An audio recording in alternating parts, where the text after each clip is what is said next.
இப்பொழுது சொச்சி தயார் பண்ண போகிறோம்.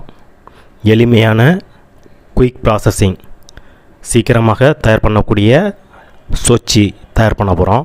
முதலில் அடுப்பை பற்ற வைத்துக்கொண்டு இரும்பு கடாயை வைத்துக்கொள்கிறோம். அதன் பிறகு கடாய் சூடானதற்கு பிறகு பாசிப்பயிரை சேர்த்து கொண்டு அதை வறுத்துக்கிறோம்.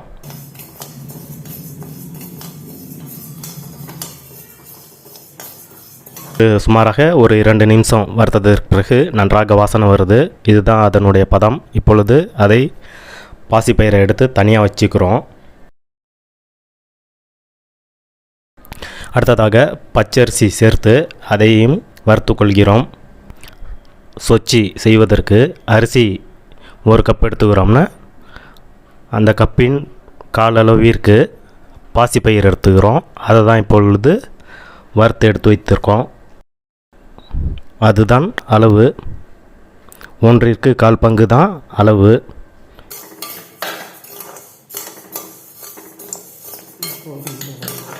சுமாராக 2 to 3 நிமிடம் வறுத்ததும் இப்பொழுது அரிசியினுடைய வாசனையும் வர ஆரம்பித்து விட்டது.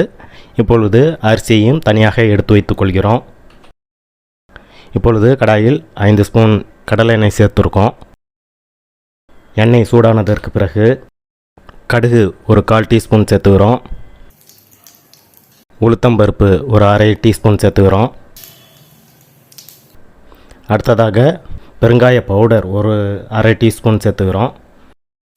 2 சிவப்பு மிளகாய் சேர்த்துக்கிறோம். ஒரு பச்சை மிளகாய் சேர்த்துக்கிறோம். அடுத்து கருவேப்பிலை ஒரு கொத்து சேர்த்துக்கிறோம். சேர்த்து லேசாக வறுத்ததற்கு பிறகு தண்ணீர் சேர்த்துக்கிறோம். தண்ணீர் 5 கப்பு சேர்த்துருக்கோம். அரிசிக்கு 1க்கு 4ன்னு பாசிப்பயிறு 1/4 கப்பு பாசிப்பயிருக்கு 4 பங்கு தண்ணி, 1 கப்புன்னு தண்ணி சேர்த்துக்கிறோம். அதாவது 1க்கு 4 பங்கு தண்ணி சேர்த்துக்கிறோம். தேவையான அளவுக்கு உப்பு சேர்த்துக்கொள்ளலாம். சுமாராக 2 நிமிடம் கழித்து நன்றாக தண்ணி கொதி வந்துகிட்ருக்கு. இப்பொழுது பாசிப்பயிரை சேர்த்துக்கிறோம். அடுத்ததாக அரிசியை சேர்த்துக்கிறோம். நன்றாக இப்பொழுது கொதி வந்து கொண்டிருக்கு. இப்பொழுது மூடி போட்டு வேக விடுவோம். சுமாராக ஒரு 4 to 5 நிமிடம் கழித்து தண்ணீர்லாம் குறைந்திருக்கு. அடிப்பகுதியில் மட்டும் தண்ணி கொஞ்சம் இருக்குது, தண்ணி பதம் இருக்குது.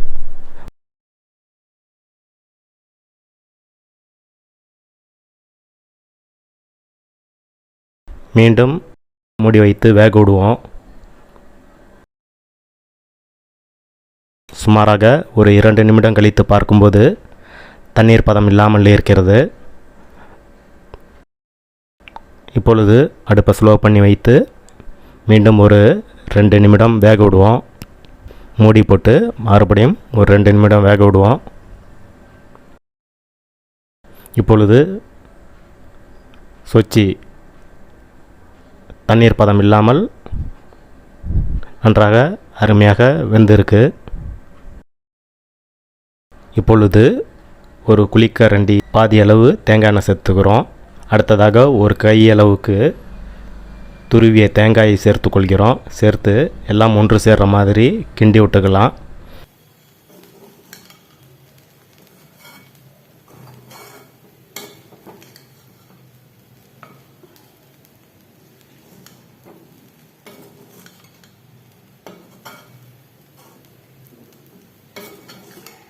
இப்பொழுது நன்றாக தேங்காய் எண்ணெயினுடைய வாசனை அருமையாக வந்துக்கிட்டு இருக்கு. இப்பொழுது அடுப்பை ஆஃப் செய்து விடலாம். இப்பொழுது நமக்கு சுவையான மணமான சொச்சி, பச்சை அரிசி சொச்சி தயார். நன்றி.